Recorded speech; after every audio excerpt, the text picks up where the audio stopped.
মানবিক মুখোশের আড়ালে কতটা ভয়ঙ্কর মিল্টন সমাদ্দার, যার কোনো খোঁজ নেয়নি তার অন্ধ সমর্থকরা। এই মিল্টন সমাদ্দারের জীবনের ধাপে ধাপে কত প্রতারণার আশ্রয় নিয়ে হাতিয়ে নিয়েছে কত শত কোটি টাকা, তারও হিসেব নেই কারো কাছে। প্রতারক মিল্টন সমাদ্দারের অপকর্মের ফিরিস্তি তুলে ধরে কালবেলা। বিষয়টি বিবেচনায় নিয়ে নড়েচড়ে বসে প্রশাসন, কারণ প্রশাসনের নাকের ডগায় বসে একের পর এক অপরাধ করে পার পেয়ে গেলে চলে কি করে। বুধবার মিরপুরের পাইকপাড়া থেকে মিল্টন সমাদ্দারকে গ্রেফতার করে মহানগর গোয়েন্দা পুলিশ। আদালতে হাজির করা হলে ভুয়া মৃত্যুসনদ প্রদানের অভিযোগে মিরপুর মডেল থানায় করা মামলায় child and old age care আশ্রমের চেয়ারম্যান মিল্টন সমাদ্দারের 3 দিনের রিমান্ড মঞ্জুর করে আদালত। বৃহস্পতিবার ঢাকার অতিরিক্ত মেট্রোপলিটন ম্যাজিস্ট্রেট তোফাজ্জল হোসেনের আদালত শুনানি শেষে এই রিমান্ড মঞ্জুর করেন। প্রতারণার আশ্রয় নিয়ে জালিয়াতির মাধ্যমে মৃত্যুসনদ তৈরি করার অভিযোগে করা মামলায় তার 7 দিনের রিমান্ড আবেদন করা হয়। অন্যদিকে আসামিপক্ষ রিমান্ড বাতিল ও জামিন চেয়ে আবেদন করেন। শুনানিতে ঢাকা মহানগর দায়রা জজ আদালতের পাবলিক প্রসিকিউটর আব্দুল্লাহ আবু বলেন, তার বিরুদ্ধে ভয়ঙ্কর অভিযোগ রয়েছে।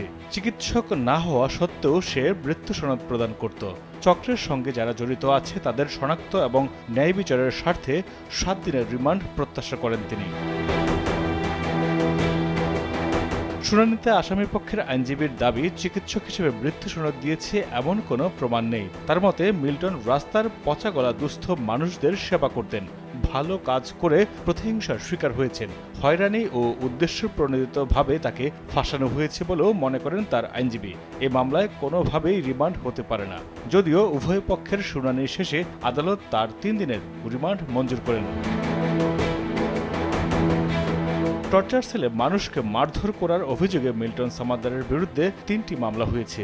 মানব পাচার আইনে তার বিরুদ্ধে 3য় মামলাটি হয়েছে। 3য় মামলার বাদী রাজধানীর জিগাতলার বাসিন্দা অ্যাব রাকিব।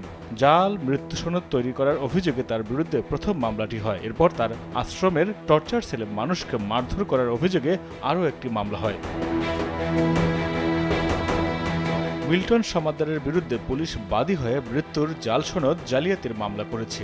লাশ দাফনের জন্য জালিয়াতি করে কাগজ তৈরির অভিযোগে করা মামলায় তাকে গ্রেফতার দেখিয়ে আদালতে পাঠায় ডিবি পুলিশ। তার সকল অপকর্মের খোঁজ নিতে 7 দিনের রিমান্ড চাওয়ার কথা বলেছিলেন ডিএমপির অতিরিক্ত কমিশনার মোহাম্মদ হারুনুর রশিদ। তিনি বলেন, মিল্টনকে রিমান্ডে নিয়ে অভিযোগের বিষয়গুলো তদন্ত করা হবে।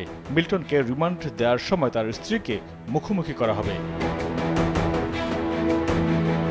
মাইদুর রহমান রুবেল, কালবেলা।